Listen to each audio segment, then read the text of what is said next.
18. Santiago capítulo 1 versículo 18. Santiago 1 versículo 18. Hermano, estamos terminando ya nos quedan muy pocos versículos. Yo creo que terminamos y después vamos a hacer nada más, vamos a darle un panorama a los textos bíblicos que hablan en contra o que aparentemente hablan en contra de la predestinación. Vamos a tocar al final, después de que hemos terminado la predestinación. Espero que usted haya notado los textos bíblicos que hablan del hecho de ser predestinado. Son muchos. He tratado de sacar los más explícitos, pero también hay implícitos en la Biblia, en los cuales usted lo va a encontrar dentro, como en el caso de Efesios. Pero bueno, vamos a abrir nuestra Biblia en capítulo 1, versículo 18. Amén, ¿lo tiene?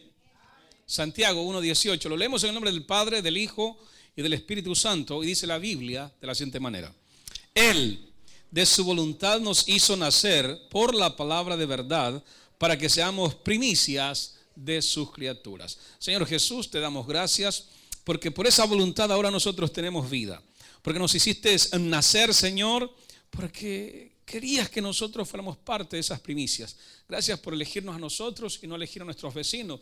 Gracias, Señor, porque sin tener nada que ofrecerte, tu amor se derramó sobre nosotros. Y eso, Jesús, es para que lo consideremos toda la vida y estemos agradecidos por siempre. Gracias te damos, mi Dios. Toca nuestros corazones y nuestras mentes para que podamos entender y podamos de esta manera, Señor, estudiar tu palabra y así poder conocer un poco más de tu santa voluntad. En el nombre de Cristo. Amén y amén. Pueden tomar asiento.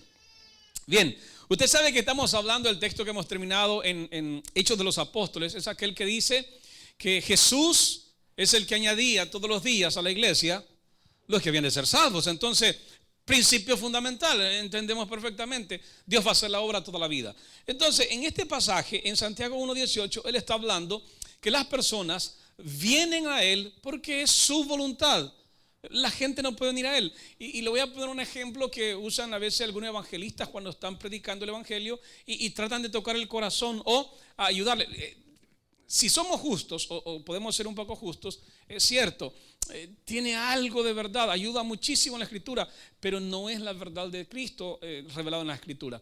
Y dicen ellos, ponen un ejemplo de esta manera: cuando están tocando y hablando del pecador cuando responde a la gracia divina, dicen, hagamos un ejemplo, hice una ilustración, y entonces ellos presentan a un enfermo en una cama. Dice, este enfermo en la cama no puede hacer nada, ya no se puede mover, está en una etapa casi terminal, ¿no? Comatoso, digamos, por ejemplo, que ya está comatoso, ya no puede, ya está estirado, ya no puede hacer nada, no se puede mover.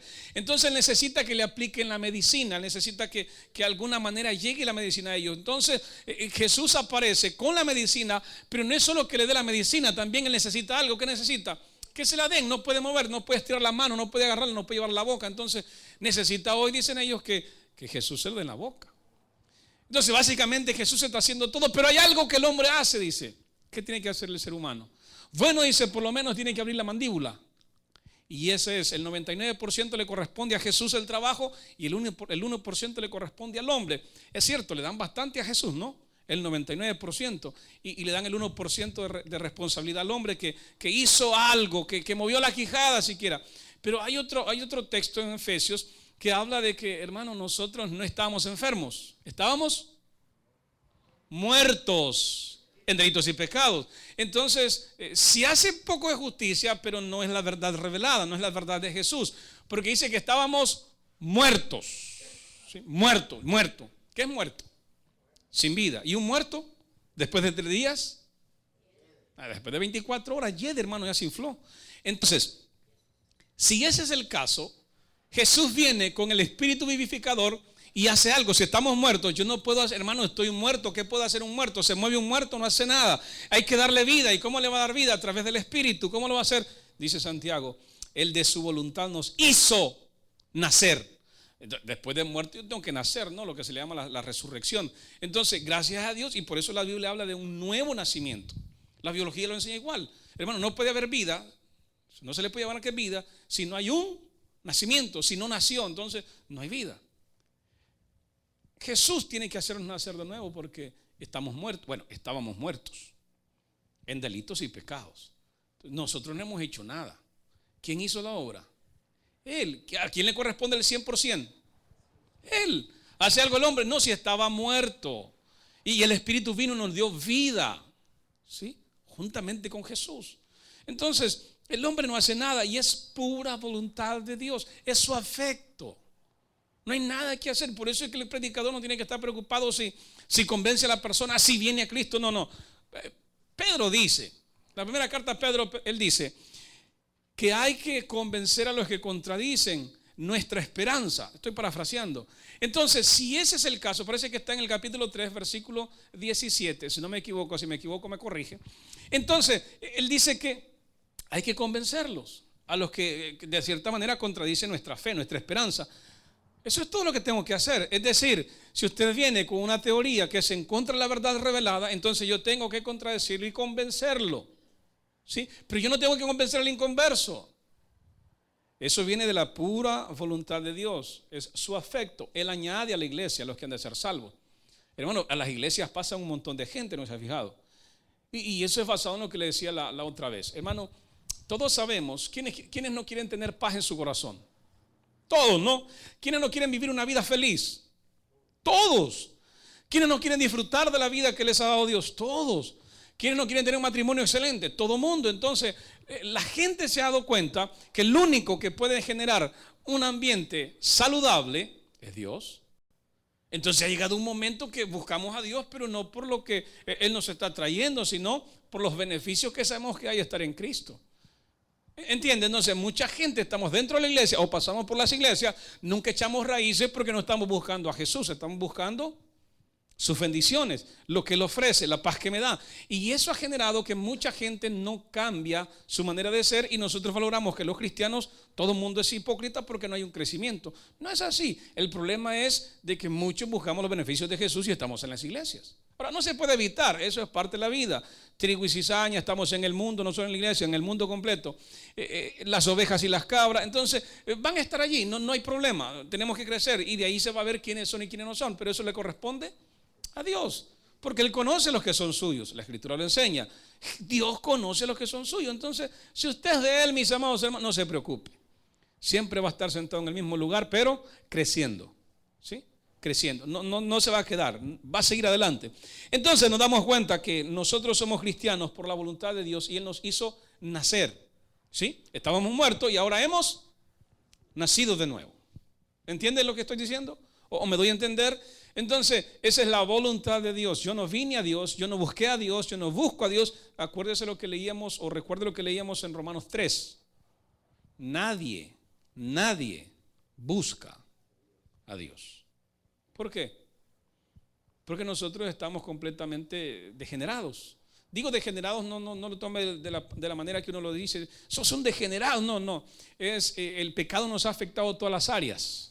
Entonces, como el pecado ha afectado todas las áreas, yo no puedo buscar a Dios, yo no me puedo acercar a Dios, yo no tengo nada que me inspire a buscar a Dios hasta que he nacido de nuevo. Entonces, cuando Dios me pone un corazón nuevo, allí es donde yo empiezo a hacer lo que la Biblia dice: buscar mientras puede ser hallado. Entonces, cuando yo nazco de nuevo, ahora sí puedo buscar a Dios, ahora sí puedo llamar, ahora sí puedo hacerlo. ¿Por qué? Porque Él me hizo nacer de nuevo. Entonces cuando me hace nacer de nuevo, la fe que deja en mí como don, entonces empieza a afectar mi fe, mi conocimiento. Y ahora yo, en Cristo, ahora sí, Él pone en mí un deseo de buscarle a Él.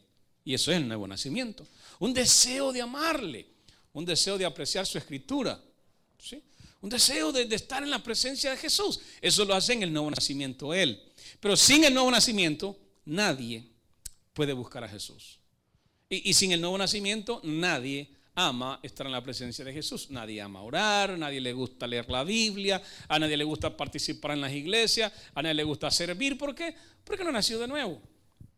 Eso es parte del nuevo nacimiento. Entonces, hay algo que Jesús pone en mí que me hace caminar hacia adelante.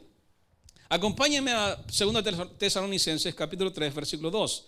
Vayamos un poquito atrás de Santiago.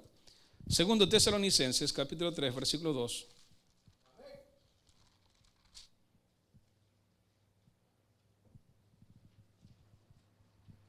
Vamos a reconocer algo. Primero, no todo el mundo, basado en esto, no todo el mundo tiene fe. La gente no tiene fe. El ser humano no tiene fe. La fe viene como don, ¿sí? Porque por gracia sois salvos. Y esto no de vosotros, pues es don de Dios. Entonces viene como un don. Llega como un don, es la gracia divina. El capítulo 3, versículo 2 dice de 2 Tesalonicenses: y para que seamos librados de hombres perversos y malos, porque no es de todos, ¿sí? No es de todos la fe. La fe tiene que venir primero como don. Yo lo recibo, entonces yo busco a Dios, pero la fe viene de Él. Ahora, es lógico, ¿no? A veces tendemos a pensar de que cuando Dios me pone la fe, yo no tengo que hacer nada después de eso. ¿Cómo no? Es ahí donde entra mi fe. ¿Por qué? Porque si no, entonces todo lo hiciera Dios. Dios mismo creyera en Él. Dios hace que yo crea en Él. No, Él pone la fe en mí para que yo pueda creer en Él, para que yo pueda dar esa parte que me corresponde, pero dentro del reino, no fuera del reino. No me lo interprete. Fuera del reino, pues no, eso es dentro del reino, en el nuevo nacimiento. Entonces yo puedo dar esa parte, pero de ahí por lo demás, no es de todas la fe. No todos van a ser, hermano, no todos van a venir, no todos van a llegar. ¿A cuánta gente se le predica? ¿A cuánta gente está en las iglesias? ¿Cuánta gente va a iglesias y no le interesa a Dios? Le interesa lo que ofrecen. Entonces ahí se puede percibir qué es lo que busca el ser humano. ¿Qué es lo que buscamos? Los domingos estamos hablando, ¿qué venimos a escuchar? ¿Sí? ¿Qué venimos a escuchar aquí? ¿Qué viene a escuchar a la iglesia? ¿Qué quiere escuchar? ¿Quiere escuchar el evangelio? ¿O quiere escuchar algo que usted necesita saber? ¿Quiere escuchar cómo salir de su problema? No, entonces eso sería terapia. Consejos prácticos para la vida diaria. Ese no es el evangelio. El evangelio son buenas nuevas. Evangelizó o evangelizo, como quiera, yo no lo puedo pronunciar, no hablo griego. Pero son buenas nuevas. Esas buenas nuevas van a despertar en mí el nuevo nacimiento. Y eso es por gracia divina. ¿Por qué? Porque Él añade a la iglesia los que han de ser salvos. A veces uno tiende, yo no sé si se ha fijado, pero uno se encariña con las personas, ¿no? Uno tiende a amarles y les ama, y uno les quisiera ayudar a que pudieran valorar la vida de la perspectiva cristiana, de la perspectiva divina, pero no todos podemos hacerlo, porque no todos fuimos llamados a eso. Entonces uno aprende a querer a las personas, pero estas personas quizás todavía no han encontrado a Cristo, o Cristo no los ha encontrado, más bien porque el hombre no busca a Dios, Cristo nos busca a nosotros. Y ese es un ejemplo en Edén. ¿Quién se escondió? ¿Quién se escondió? ¿Dios o Adán? Adán. ¿Por qué? Porque el que había pecado era Adán. Dios no ha pecado. Dios no es un malhechor. ¿Quién se va a esconder siempre? El hombre. Entonces el ser humano se esconde de Dios. ¿Por qué? Porque sigue siendo un malhechor, sigue siendo un perverso. Entonces Dios no se esconde. El hombre no busca a Dios, Dios no está escondido. Dios busca al hombre y el hombre siempre anda escondido. Entonces donde está ahí lo encuentra y lo trae. Entonces, basado en esto, los hombres no tienen fe. El ser humano común no tiene fe. La fe viene después de conocer a Jesús. Después de que Él viene a usted, Él lo trae a usted y Él pone de su gracia en usted. Entonces ahí comienza la fe. Por lo demás, hermano, toda la gente que está allá afuera no tiene fe. Toda la gente que es sin conversa no tiene fe. Toda la gente que no ha venido al reino no tiene fe. Y si usted ha venido al reino pero todavía no tiene fe, entonces no hay nada, hermano. No hemos llegado a lo que tendríamos que llegar. Dios no ha hecho nada en nuestra vida. Por eso usted debe orar, hermano, como que si es la primera vez, Señor, si yo no te conozco, haz que yo crezca, porque yo no veo nada en mí. Si no se preocupa, hermano, recuerde, hay que cuidar la salvación. Por lo tanto, usted tiene que preocuparse por cómo está delante de Dios. Ya fue comprado, ya derramaron el Espíritu Santo en usted. El Espíritu da testimonio que somos hijos de Dios, entonces comience a hacerlo. Hechos 16:14. Entonces vemos que la voluntad de Dios es que nos hace nacer. Además, la fe no es de todos, solamente aquellos que Dios se la da como don. Hechos 16, versículo 14.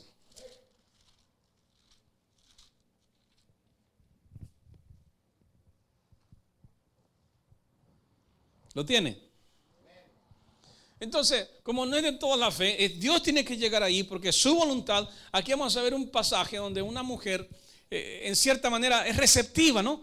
Y está lista ahí para aprender y está lista. Después le dice, oigan, váyanse para mi casa, les abro mi casa, prediquen. Hermano, eso no lo hace todo el mundo. Déjeme decirle, no todo el mundo abre las puertas de la casa para decir, oiga, ¿sabe qué? Acabo de escuchar la palabra de Dios, yo quisiera que ustedes fueran a mi casa y predicaran el evangelio. Vea lo que hace aquí Lidia. 14, ¿ya lo tiene? Entonces una mujer llamada Lidia, vendedora de púrpura de la ciudad de Tiatira, que adoraba a Dios, estaba oyendo. Y bueno, y la Biblia dice que, hermano, por el oír viene la fe.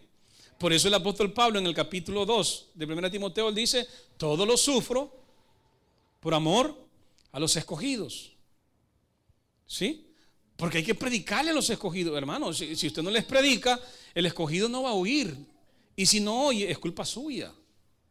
¿Sí? Tiene que oír, tiene que escuchar. La Biblia dice, mis ovejas oyen mi voz y me siguen. Entonces hay que llevar la palabra a las ovejas de Cristo. Y ella estaba oyendo.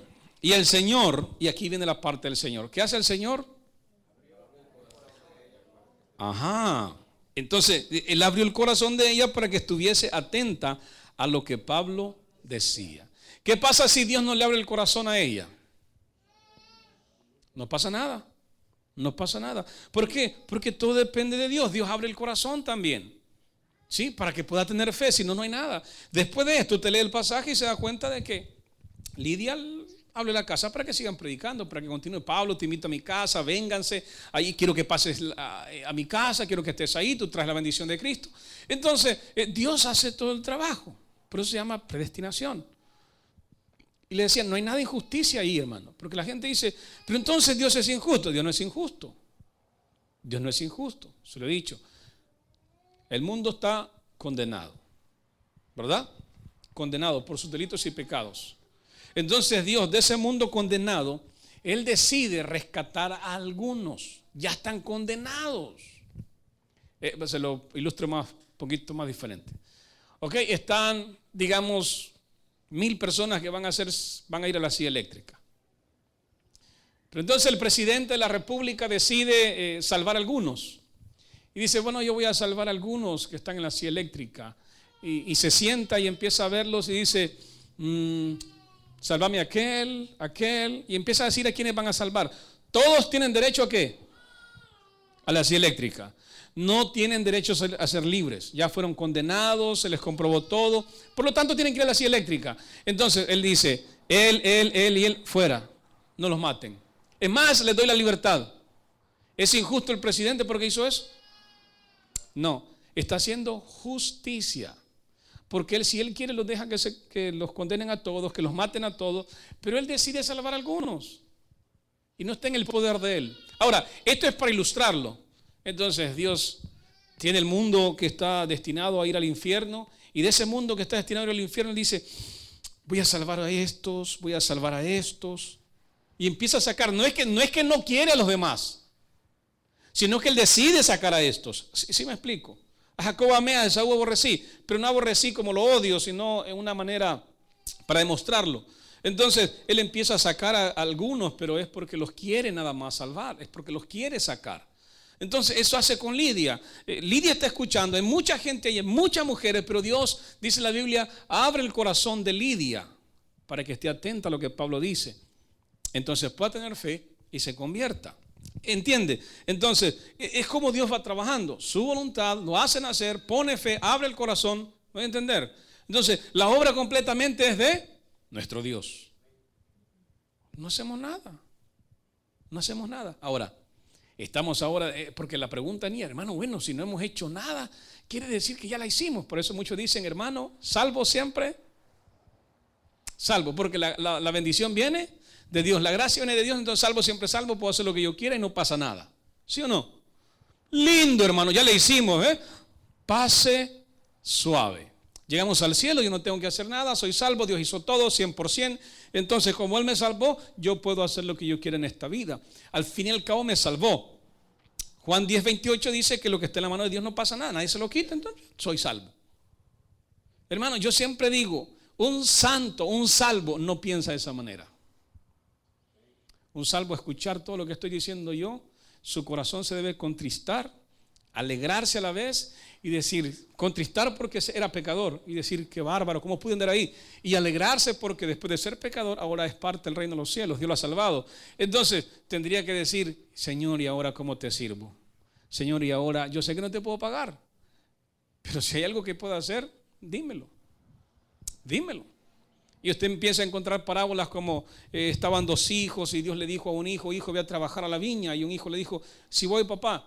Encontró al otro hijo, le dijo, hijo, voy a trabajar a la viña. Y él le dijo, no voy, papá. Entonces él empieza a hablar de que hay que hacer un trabajo, de que hay que ir a evangelizar, que hay que hacer la obra que corresponde. Y usted empieza a encontrar parábolas iguales. Cuando usted se da cuenta que ha sido salvado por el puro afecto de su voluntad, entonces usted está alegre y usted empieza no a pecar. Porque el hecho de que Dios le haya salvado no le está dando licencia para pecar. Judas dice que no es para libertinaje, sino para sujetarnos a su voluntad. Y por eso hay mandamientos. Y el viernes pasado hablábamos de lo que significa cumplir el mandamiento de Dios o la ley de Dios. En el caso de la gracia, ¿cuál es la ley de Dios en la gracia? ¿Cuál es la ley de Cristo? Sobrellevar la carga los unos de los otros, amar al prójimo, ¿sí? Los que nos habla de que oíste que fue dicho, pero más yo os digo, ¿sí? Hay una ley que tenemos que cumplir en Cristo, en la gracia. Es amarnos los unos con los otros. El Evangelio, la carta de Juan dice que nosotros tenemos que amarnos los unos a los otros, y así demostramos que el amor de Dios está en nosotros, amando a nuestros hermanos. ¿Me explico? Entonces hay una ley que debemos cumplir dentro del reino cuando hemos sido salvados. No es que tiene libertinaje, hermano, o no es que tiene libertad para hacer lo que usted quiera dentro del reino. No. Pablo dice que el que es comprado por alguien se convierte en su esclavo. Y si Jesús lo compró, si Jesús lo trajo, Él le da libertad. Pero Pablo dice que Él decidió ser siervo de Jesucristo, ¿sí? Por su voluntad, por su propia voluntad. Y así es todo salvo, hermano. Todo salvo, todo santo empieza a pensar, no, si Dios me compró, mi vida es de Él. Yo me entrego a Él. ¿Y qué puedo hacer con mi vida si Él ya me compró? Entonces, aquí estoy, Señor. Cambia la perspectiva de un santo y de un salvo. ¿Sí me voy a entender? Ya es, voy a trabajar, voy a vivir para Jesús. Pablo lo ilustra mejor. Para mí el vivir es Cristo y el morir es ganancia. ¿Sí? Ya no vivo yo, mas Cristo vive en mí. ¿Qué quiere decir más Cristo vive en mí? Todo lo que Cristo quiere que yo haga, toda la voluntad de Jesús, yo la hago. No hago más. Yo he vencido mis propios deseos. Y eso es lo más duro, hermano. Mire, el problema del ser humano dentro del cristianismo, no vamos a hablar de fuera, porque fuera somos pedantes, pero dentro del cristianismo todavía seguimos con el problema de la conducta. ¿Verdad que sí? Nuestra conducta. ¿Cómo somos? El problema es la conducta. Entonces, Pablo dice, yo ya la hice, ¿sí? Ya no vivo yo, mas Cristo vive en mí. Y lo que ahora vivo en la carne, o sea, lo vivo en la fe del Hijo de Dios. O sea, ya sí mis deseos, ya no me dan ganas de comprarme un carro nuevo. No estoy diciendo que no lo haga. No, ya no tengo ganas de comer lo que me gustaba comer, las hamburguesas, el ice cream, no tengo problema. No tengo problemas, ya no tengo el deseo de buscar mujeres fuera del matrimonio. Ya no tengo, no tengo problema para buscar la droga, ya vencí mis deseos. Y lo hice con Cristo Jesús en mi vida. Entonces, Pablo está diciendo, yo vencí la carne, lo hice porque dispuse mi vida para que Dios fuera haciéndome crecer día con día. Entonces, es allí donde podemos ver cómo el Señor abriendo el corazón y cómo un santo empieza a vivir dentro de lo que es la salvación ahora. Entonces, usted tiene que darle gracias a Dios todos los días, no decir, ahora sí voy a hacer lo que yo quiera. Porque eso sería entonces lo que se conoce como la gracia barata. Y Dios no vino a dar gracia barata. Dios dio gracia divina, un don, un regalo. Amén. Muy bien, vaya conmigo a 1 Juan 4:10. Primera carta de Juan. Primera carta de Juan. Capítulo 4, versículo 10.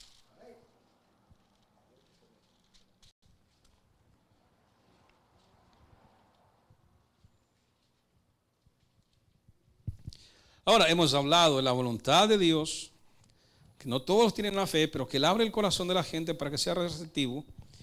Pero también, ¿qué hizo el hombre para que Dios lo ame?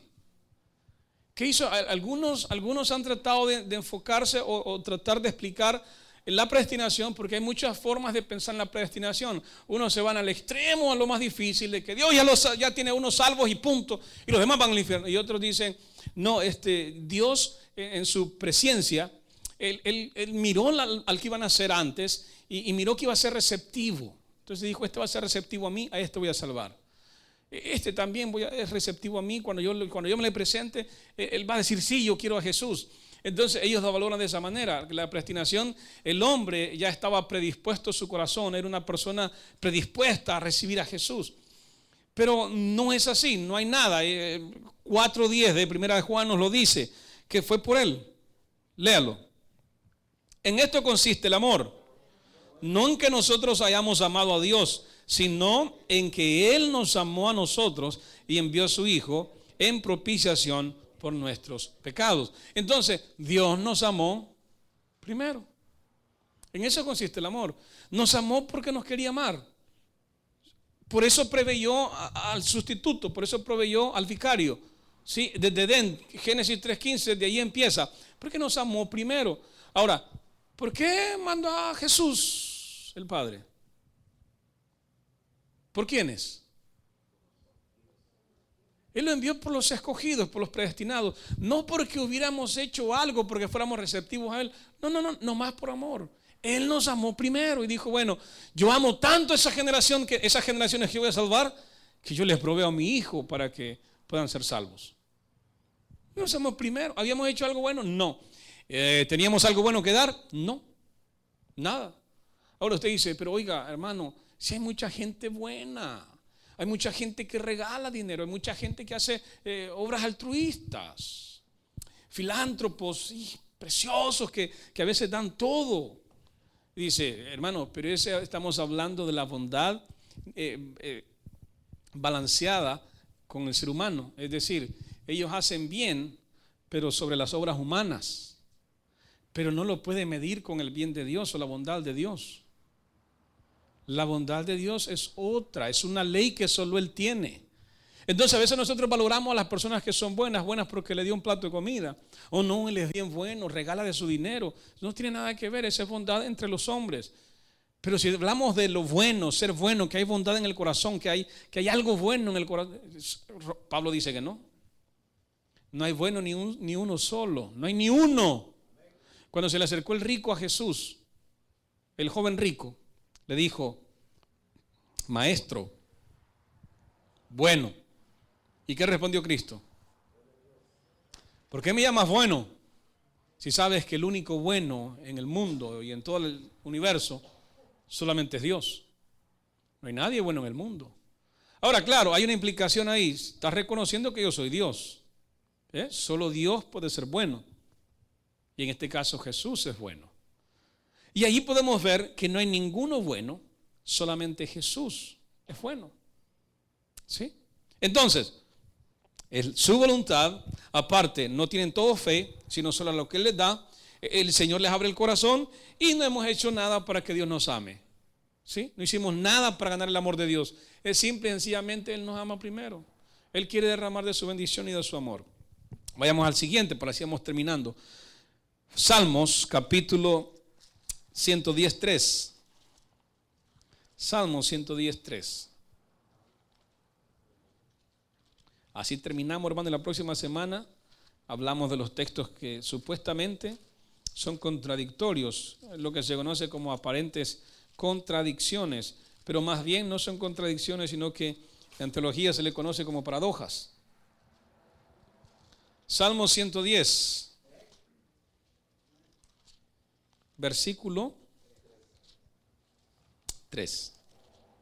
Dice la Biblia, dice la Biblia 10:3.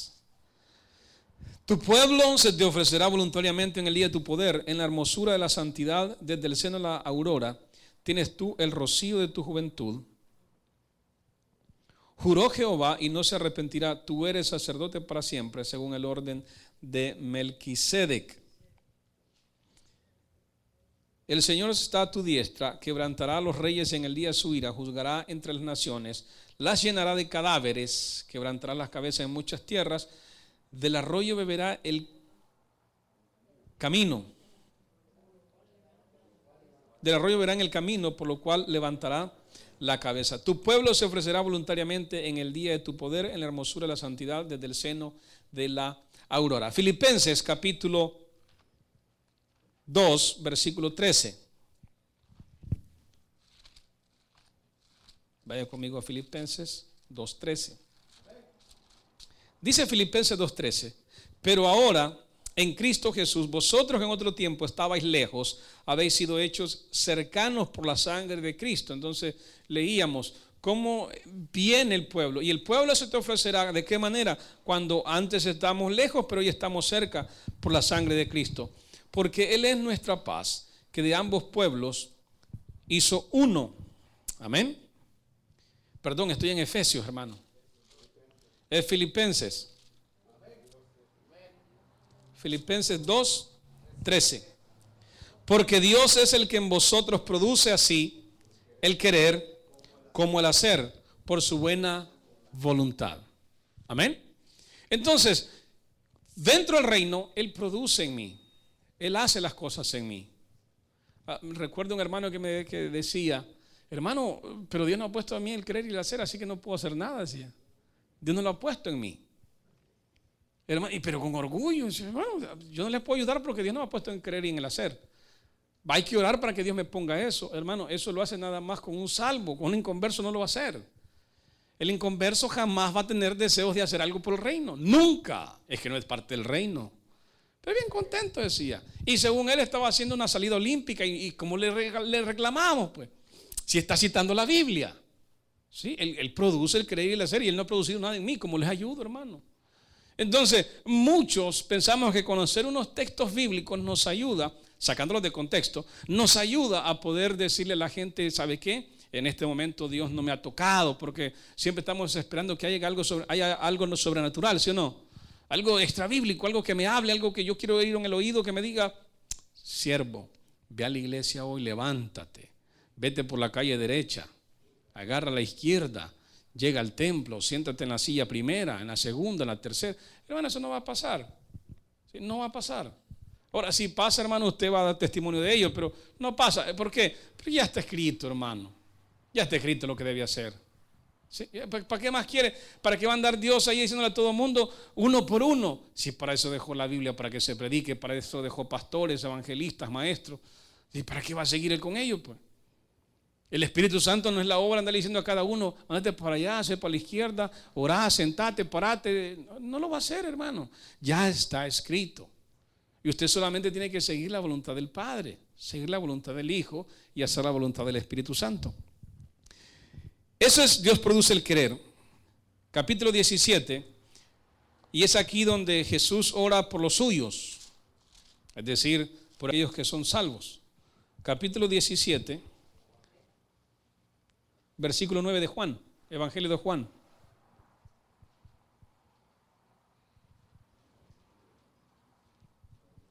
Algunos argumentan en el capítulo 17 Jesús solamente está orando por los discípulos, pero hay textos que él incluye a los que van a creer después de ellos y también él dice yo no estoy orando por el mundo, y eso es lo que dice el texto bíblico acá.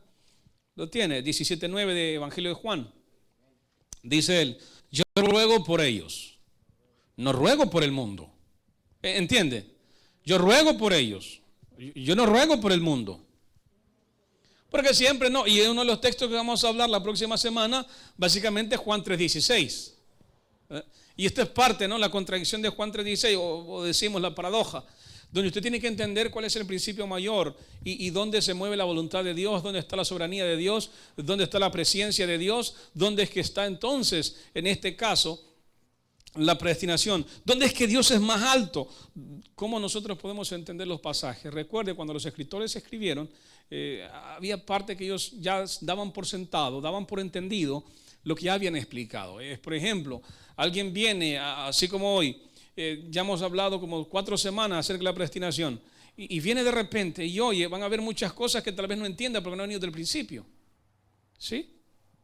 Entonces se asume que pues los que han venido ya sabemos, ¿no? Entonces usted sabe lo que estoy hablando. Entonces, los escritores también escribían de la misma manera. Ya habían hablado, habían enseñado, y Pablo lo dice varias veces. Yo les envié una carta, les hablé por esto, por los que me preguntaron de esto, ya les he dicho. En Tesalonicenses dice, yo les expliqué de esto y ahora les voy a volver a decir lo mismo. En otra parte él dice, para mí no es cosa dura volverle a escribir las mismas cosas. O sea, no tengo problema si para vosotros es beneficioso. Entonces, él ya había enseñado cosas, los apóstoles habían enseñado teología, habían enseñado doctrina. Entonces, cuando escribían algunos textos, como el caso de Juan 3:16, dan por sentado que ellos entienden el pasaje. ¿Sí? Se da por sentado. Entonces, Y estas son las paradojas que existen. Ahora, el versículo 9 dice así: yo ruego por ellos, no ruego por el mundo, sino por los que me distes, porque tuyos son, y todo lo mío es tuyo, y lo tuyo es mío, y he sido glorificado en ellos. Amén. Entonces, ora por los discípulos en ese momento, pero él hace la diferencia. Oro por ellos, no oro por el mundo. Entonces Jesús no se puede estar contradiciendo una y otra vez. Él no se está contradiciendo. Él entiende y él sabe lo que él está diciendo, y los discípulos también comprenden lo que Jesús dice. El problema es para los lectores 2000 años después, en el caso de nosotros. O podríamos hablar del hecho de, déjeme ver si me acuerdo, del hecho de que narra Esteban en el capítulo 7, que él dice, si no me equivoco, que en Egipto entraron 72 personas, si no me equivoco. Así dice Esteban, 72 personas. Cuando usted lee Génesis, dice que entraron 70. ¿Por qué hay una diferencia? ¿Por qué 70, 72? Si no me equivoco, Esteban lo narra, si no, usted lo puede leer. ¿Por qué hay una diferencia? Bueno, dijeron entonces los teólogos, es que aquí hay un problema. Cuando Moisés escribe, él da por sentado algunos números y él redondea. Entonces, los que vienen con él saben realmente cuántos entraron a Egipto. No tienen problema para entender lo que Moisés escribe. Es su época, es su tiempo, es su familia, es su abuelo. No tiene ningún problema. El problema es que nosotros lo estamos leyendo casi 3500 años después, si no me equivoco. Entonces se nos hace difícil entender, porque no somos hebreos, no pensamos como hebreos, no tenemos la tradición oral, no tenemos nada. Entonces cuando lo leemos en nuestro contexto y se nos hace difícil entenderlo. Por eso cuando leemos Juan 3:16, de tal manera amó Dios al mundo. Ya ve, Dios amó al mundo. Sí, Dios amó al mundo, por eso vemos de que Jesús vino a la tierra. Sí, pero si tradujéramos bien cosmos, podríamos decir, porque de tal manera amó Dios a la gente que Jesús vino al mundo. Sí, pero ¿cuál gente? ¿A cuál gente? Entonces cuando empezamos a verlo de esa manera, empieza a decir, ¿cuál gente? ¿A toda la gente? No, porque hay textos bíblicos que dicen que no es por toda la gente, sino por los que son suyos, y aquí lo dice. Yo no ruego por ellos, yo ruego por ellos, yo no ruego por el mundo, yo no ruego por el mundo, sino por los que me diste, porque tuyos son. ¿Entiende? Bien, esto es hablando, hermano, de lo que es Jesús intercede por los suyos. Es más, ahorita me acabo de acordar algo.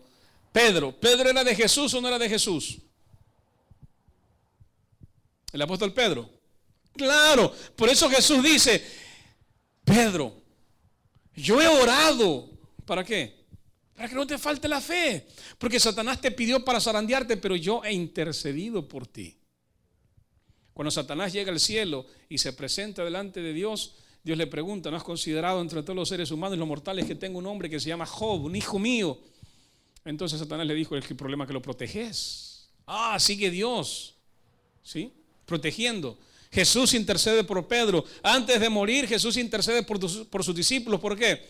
Porque herirán al pastor y las ovejas van a ser dispersadas. Pero una vez más, Jesús ora para que no les vuelva a faltar la fe. Señor, oro por ellos. Tú me los diste. Bien, Romanos 10:13. Para aquellos que dicen, entonces hermanos, si ya la gente es salva, ¿para qué evangelizamos? Romanos 10:13. A muchos no les gusta evangelizar, ya tienen un pretexto. Hermanos, ya están predestinados para que evangelizamos y ellos solitos van a llegar. Es más, la Biblia dice en Hechos 2:47 que el Señor añadía a la iglesia a los que habían de ser salvos. Sí, ¿para qué predicamos, hermano? Quedémonos sentados en la iglesia. Para los que dicen así. Lo tiene Romanos 10:13. Porque todo aquel que invocare el nombre del Señor será salvo. Esto es una cita de Joel, no, si se acuerda usted.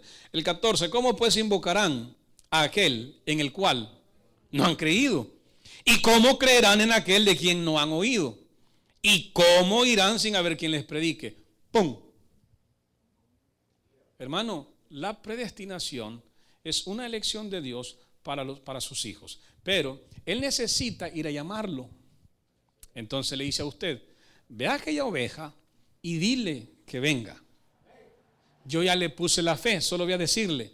Entonces, si usted no va a esa oveja, dice Pablo, ¿cómo lo va a invocar a Dios si él no ha creído? ¿Y cómo va a creer en aquel de quien no ha oído? ¿Y cómo oirá si nadie le predica? ¿Entiende? Hermano, no es que, y ahí es donde cuando usted habla de la predestinación con la gente que tiene un conflicto con ellos, con esa palabra, más que todo la palabra le duele, le pega en el corazón, le pega, por todos lados le pega y dice, pero si la gente es predestinada, ¿para qué? Y esa es la primera pregunta que le hacen. Bueno, y si somos predestinados, entonces no hay que evangelizar. Es que mire, la gente de verdad que no hay que evangelizar entonces, hermano. No, hermano, lea la Biblia, hombre. Aquí está, mire, tiene que predicar. Por eso Pablo dice, todo lo sufro por amor de los escogidos. Porque si él es un mártir, los escogidos van a escuchar del martirio de él. Porque él predica, porque él enseña, por eso sufre. Por eso anda haciendo de todo en las calles para que la gente pueda escucharlo. Si no, Pablo se hubiera quedado bien tranquilo, hermano, en Jerusalén, pasándola bien. Ahí se hubiera convertido en maestro, al fin y al cabo le seguía a Gamaliel. Hubiera ganado más dinero, más bolitas, en vez de irle sufriendo. No, el detalle es que la gente necesita escuchar para poder creer. Por eso es que se evangeliza. Pues se evangeliza, hermano. ¿Y qué puede hacer? El 16 dice, este es el detalle nada más. ¿Qué podemos hacer? Perdón, y el 15. ¿Y cómo predicarán si no fueren enviados? Como está escrito, cuán hermosos son los pies de los que anuncian la paz, de los que anuncian buenas nuevas. Mas no todos obedecieron al evangelio, pues Isaías dice, Señor, ¿quién ha creído a nuestro anuncio? Así que la fe es por el oír y el oír por la palabra de Dios. Entonces, ahí comprendemos básicamente, hermano, tiene que predicar usted, no se quede en su casa. Si usted se queda en su casa, pues yo diría, como dijo aquel hermano, pues Dios no ha puesto el querer ni el hacer en mí. Entonces yo le diría, hermano, rebúsquese, llore, ore, porque la Biblia dice, a los que contradicen convencerlos, porque quizá, oiga bien, porque quizá Dios tenga misericordia de ellos y sean salvos. Y se salven igual que vosotros. Entonces, por si quizá, o sea, todavía hay unos ahí que no sabemos. Por si quizá, porque el amor de Dios es tan grande, ¿no? Y al último momento puede elegir un par más, ¿me entiende? Porque esa es su soberanía, es su amor. Dice, por si quizás sean salvos. Así que, démosle, hombre, prediquen, hombre. Enséñenle a todo el mundo, convenzan al necio, convencen al que pone, está cerrado en sus errores, convénzanlo, porque no sabemos, tal vez tenga Dios misericordia y lo salve. ¿Entiende? Entonces hay que evangelizar, hermano. Hay que salir a ganar almas, como decimos, aunque usted no gana almas. ¿Sí? No gana almas. Las gana Jesús no es una frase, es una expresión humana. ¿Sí? Expresiones como queremos a veces, hermano, hablar de la Trinidad de Dios. Hay que inventar, hermano, hay que inventar palabras. Por ejemplo, la cruz es un dolor que no se puede explicar. Entonces los médicos tuvieron que buscar una palabra para la cruz. Entonces, y a eso dijeron, bueno, como el dolor es tan grande que no se puede explicar, bueno, nombrémosle algo, hombre, y le pusieron excrusión. Porque el dolor es tan grande que no se puede explicar lo que sufrió Jesús, entonces excrusión. ¿Sí? Igual no, uno se inventa palabras humanas para poder comprenderse y para tener una manera de expresarse y que los demás nos entiendan de una manera fácil y sencilla, sin olvidar las doctrinas básicas. Yo no gano almas, usted tampoco. Las gana el Espíritu Santo. ¿Quién las trae? El Espíritu Santo. Pero recuerden, es una expresión. Así que no se cierre, hermano, he ganado 20 almas. No gana nada usted, hermano.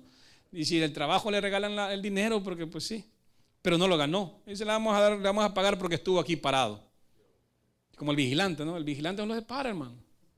No se ganó el dinero, pero por estar parado, le pagan. Así nosotros ni ganamos el salario, ni mucho menos vamos a ganar un alma a usted. Si ni hablar bien podemos. No nos expresamos bien. Entonces, si fuera por dialéctica, hermano, mucha gente no viene. No viene. Si fuera por cosas lingüísticas, no viene la gente al evangelio. Pero como el proceso lo hace, todo lo hace Dios, por ello uno se siente bien agrandado, ¿no se ha fijado? No, si cuando yo hablo tengo un poder del Espíritu Santo. ¿Cuál poder? Si todo lo está haciendo Dios. Si fue claro, pues si ustedes no lo hacen, yo voy a levantar las piedras para que lo hagan. Si yo no los necesito, ustedes. Él no nos necesita, nosotros necesitamos de Él. Entonces, mis hermanos, ya para terminar ahí, se acabó el tiempo. Vamos a quedar, solo había unos textos bíblicos más, ya solo eran 2 más, hermanos, que yo creo, 3 más, que yo creo que ya es suficiente porque ya hablamos de lo de evangelizar, ya para retomarlo sería 10, 27 y 29 de Juan, las ovejas oyen mi voz, y debemos dar testimonio a otros, eso es lo que dice según Timoteo, en Timoteo el apóstol Pablo.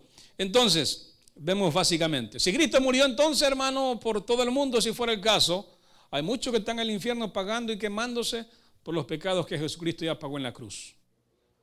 ¿Sí? Ellos no fueron escogidos. Los escogidos no pueden ir al infierno. Entonces, si Cristo hubiera muerto por todo el mundo, nadie iría al infierno. ¿Por qué? Porque el sacrificio de Cristo cubre todos los pecados. ¿Entiende?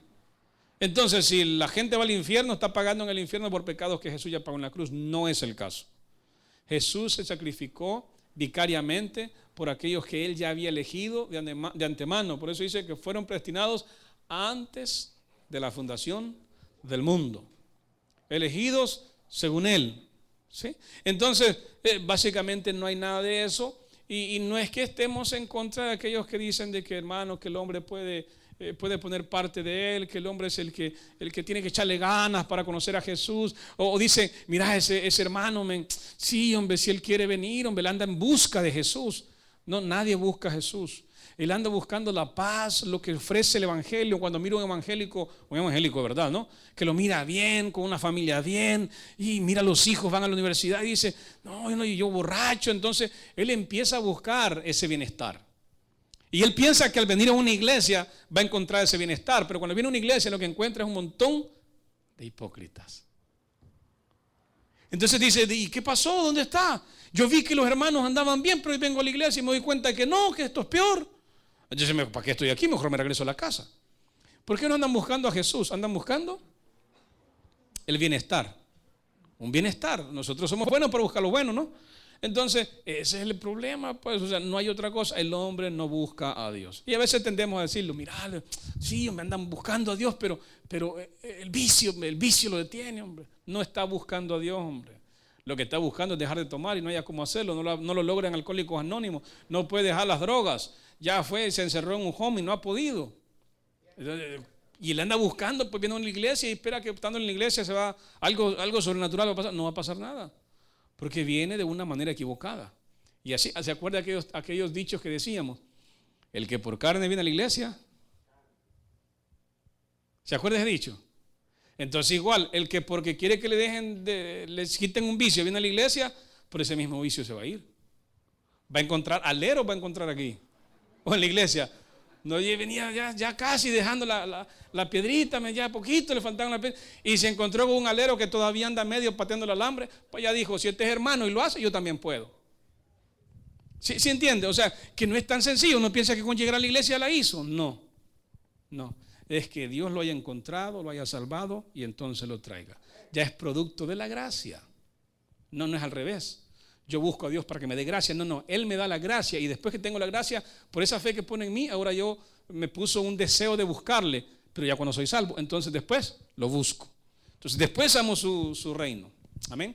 Bien, quedamos para la próxima semana, mis hermanos, para nada más mirar un poquito, hacer una perspectiva a los textos bíblicos que hablan, que son aparentes contradicciones de la predestinación, pero no nada fuera. No saca esto, porque son tomados fuera de contexto esos textos y no saca para nada la predestinación. Siempre sigue encima de lo que es la gracia barata o lo que se conoce como el hombre tiene parte en la salvación. No, hermano, mírenos. Mire a su vecino. Ve a su vecino. ¿Usted cree que es bueno? Si el hermano que está a la par lo pudiera bolsear ahorita, lo bolsea. En serio, lo bolsea. Lo que pasa es que le tiene miedo a la ley. ¿Sí? La policía lo va a llevar, pero que le quita el último centavo que lleva, lo quita. Así que, hermano, no hay nadie bueno. Miren la cara, pues un gran cara de delincuente. No se le ha quitado. No se nos quita, hermano, véanos. No se quita por más que uno se ría. Y es la gracia de Dios. Por eso le digo, hermano, un cristiano sin gracia está en desgracia. ¿Sí? Está en desgracia. Porque cuando Dios viene a un ser humano, la gracia de Cristo está en su vida. ya no cae mal, cae bien. Si yo todavía sigo cayendo mal, la gracia de Cristo no está en mí. Si usted todavía sigue cayendo mal, la gracia de Cristo no está en usted. Es la gracia la que hace todo. Amén. Nos ponemos en pie, mis hermanos, quedamos despedidos. Oramos y así nos podemos retirar. No olvide colaborar con la cafetería.